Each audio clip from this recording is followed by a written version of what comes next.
Hi there! Thank you so much for joining me today. This is Julie DiMatteo from thepaperpixie.com. I'm an independent Stampin' Up! Demonstrator in the US, and in this video tutorial I have this artfully composed Impossible box, and inside the Impossible box I have one of the Icebreaker's ice cubes containers. This is that large one that fits in the cup holder of your car, but I thought with the tropical flavor that went with this tropical suite. We're using products from the Artfully Composed suite, which starts on page 32 of the brand new January to June 2022 mini catalog. This is a beautiful suite of products. Comes with a beautiful bundle, embellishments, vellum, ribbon, and then some gorgeous designer series paper. The finished dimensions of this Impossible box is 3 1/4 by 2 1/2 by 2 5/8. So you can fit lots of other things in here besides the Icebreaker's ice cubes. And it's just a beautiful suite of coordinating products. So let me go ahead and show you how easy this is to make. We're going to start with a piece of pale papaya cardstock that measures 10 3/4 by 8 1/2. And along the 10 3/4 inch side, we're going to score this at 2 1/2, 5 1/8, 7 5/8, and 10 1/4. I'm going to rotate it clockwise and we're going to score this at 1 1/2, 4 3/4. Then I'm going to flip my cardstock to the opposite side and then we're going to score at 6 and then 7 1/4. Now I'm going to flip my cardstock back, but then rotate it counterclockwise. So we'll have our 2 1/2 inch section here on the left, the 1/2 inch section here on the right, and we have this in landscape. I'm going to fold backwards on the second score line from the top. And then using my bone folder, I'm just going to come in and burnish that fold line. All right, so now with that fold here at the top, I'm going to press that up to the top of the Simply Scored, and we're going to make some tick marks using the ball tip of our stylus. The first tick mark is at 1 1/4, then 3 3/4, 6 3/8, and 8 7/8. And I'm just pressing with my ball tip right there at the top of the cardstock. You can see those little tick marks there. Now I'm going to turn the fold towards me. And the next thing I'm going to do is cut up each of these vertical score lines, but I'm going to stop at that first horizontal score line. We're cutting through 2 layers of cardstock here, so take your time. Our paper snips cut right to the end of the snips, and we're just going to continue cutting all of these vertical score lines, like so.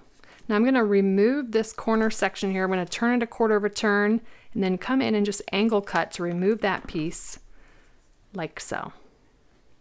Turning it back this way, we're now going to cut diagonally from the tick mark on the angle to where this horizontal score line meets up, in this case the edge, or along here where it meets up to those cuts.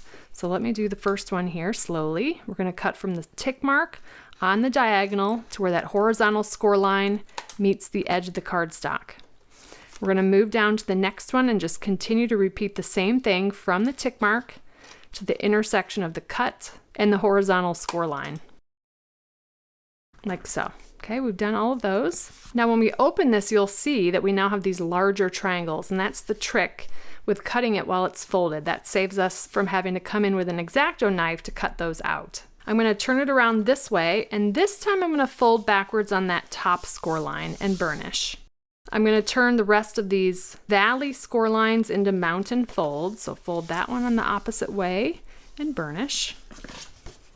And then the bottom one. So those horizontal ones are easy, but this is what it's going to look like from the side. You're going to have 2 valley folds and 2 mountain folds. We want to keep this top folded backwards while we do the vertical score line. So I'm going to turn this over, and we're going to fold on the vertical score line while this is still folded down, because that is where we want to train the cardstock to go. Then I'll come in and burnish and just work my way down. And then on this edge, this is the easy one, and then this one we're just going to fold over slightly. All right, I've got one little modification to make here. I'm going to come in and just miter cut the other side of that tab, like so. So now our piece should look like this when we open up our cardstock. Let's focus along the bottom here, and we're almost done. I'm going to come in and just miter cut on this little side tab here, And then we're going to cut up each of the vertical score lines, stopping at that horizontal score line. We'll remove that corner while we're doing that. All right, now on the second and fourth sections from the left, we want to come in and miter cut those. So I'm going to fold those first and third out of the way and just do miter cuts. And now we look like our template. Now before we go ahead and put this box together, we're going to adhere our designer series paper. This is the Artfully Composed designer series paper, and I absolutely love it. Let's start with the narrower pieces first. If you have a directional pattern, all of these pieces should be cut in landscape. So these two pieces measure 1 inch by 2 1/4 inches. These measure 1 inch by 2 3/8. And then the larger pieces, you want these to also be landscape with the directional pattern. These measure 1 7/8 by 2 1/4, so 2 of those, and 1 7/8 by 2 3/8, 2 of those as well. I'm going to start with the larger pieces, and these sections are the wider sections, the second and the fourth sections from the left. And these two are the narrower sections. So you should be able to just dry fit that cardstock. We're going to glue it down towards this score line because we want to leave space here for the top of our impossible box to slide down without being impeded by any paper. So I'm going to grab multi-purpose liquid glue and adhere all these pieces.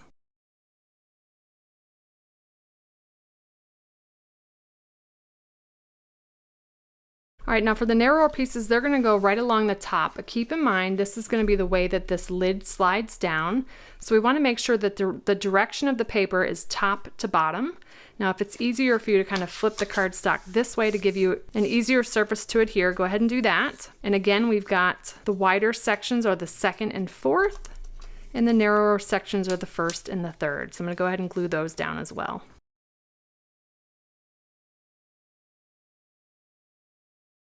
All right, there we go. Let's flip this back over.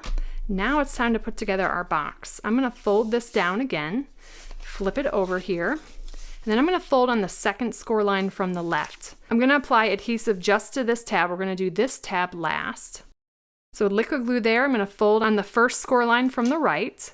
And because we've got this cardstock folded, you just want to make sure that these horizontal score lines are lining up with each other before you press that down. Now on the bottom, I want to show you, because I wanted to use an 8.5 by 11 piece of cardstock to start with, the bottom pieces here are not going to completely overlap. Do you see that? So it's going to make it a little bit difficult to square that up. So we're actually going to put this box together backwards. We're going to do the lid first and then the base. We're going to use our container as leverage. I'm just going to go ahead and dry fit the base just for now. And then we're going to put our ice cubes container in here. But I want to point out, we want this tab here to be in the back right corner because this Impossible box is just slightly rectangular by about 1/8 of an inch. And the way that the lid on this is there's two little openings that kind of stick out a little bit more. The width is narrower than the height. So we just want to make sure we put that in the box the right way. Okay. What I like to do with Impossible boxes is just dry fit the lid and open and close it a few times just to kind of break in the paper fibers a little bit. We're not going to glue that tab down quite yet, but I like to kind of open and close and open and close. So do that a few times before we adhere that tab. And now to adhere the tab, I'm going to apply liquid glue on the tab, but I'm not going to go right up to the score line. I'm going to stop just short of the score line. I'm going to tuck this under. And liquid glue is really key for this because it gives you a chance to get things right where you want them. So again, we want to tuck that tab under before we close it down. And then I just kind of tighten on all four corners, just kind of press those into place until I get that right where I want it to.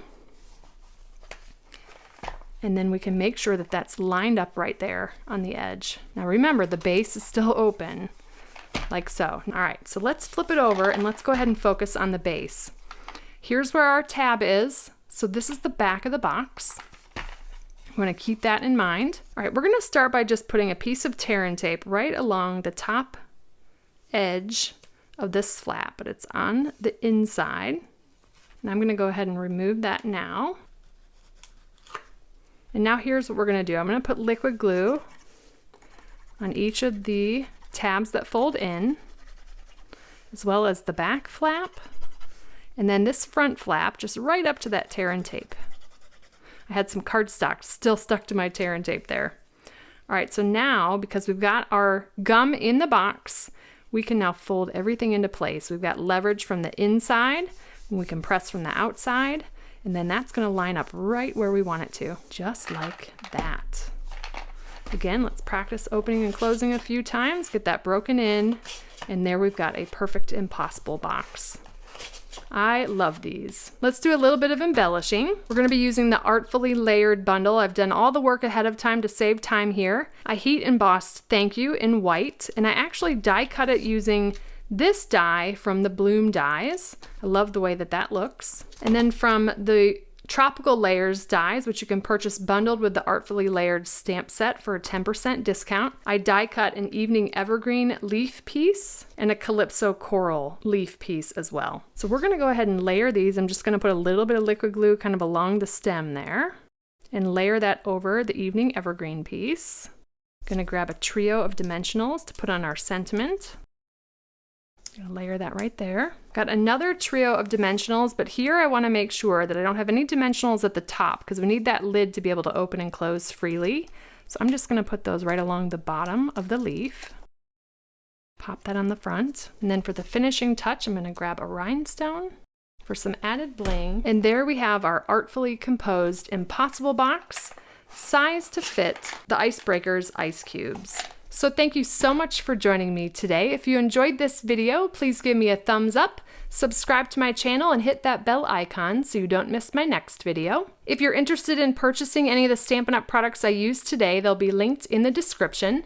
And I'll also include a link to my detailed blog post with all project measurements, details, and a picture of the template. I'd love to have you come visit me at thepaperpixie.com where I post projects to inspire you. And if you don't want to miss a thing, you can subscribe to receive blog updates via email, and you'll receive an email each time I publish a new post. You can shop with me anytime at thepaperpixie.com/shop. And if you're interested in a discount on your Stampin' Up! Purchases, the starter kit is the ultimate bundle, and it's a great way to fulfill your wish list for less. You can purchase the starter kit at thepaperpixie.com/join, and I'd love to welcome you to my team of Paper Pixies and the Stampin' Up! Family. If you don't already have a demonstrator and you'd like complimentary copies of our current catalogs, you can submit a catalog request at thepaperpixie.com/happymail. And if you give this project a try, I'd love to see what you made, so feel free to share it on social media with the hashtag #PaperPixie, and I'll be sure to check it out. Thanks again for watching. I hope you have a wonderful and blessed day. Take care.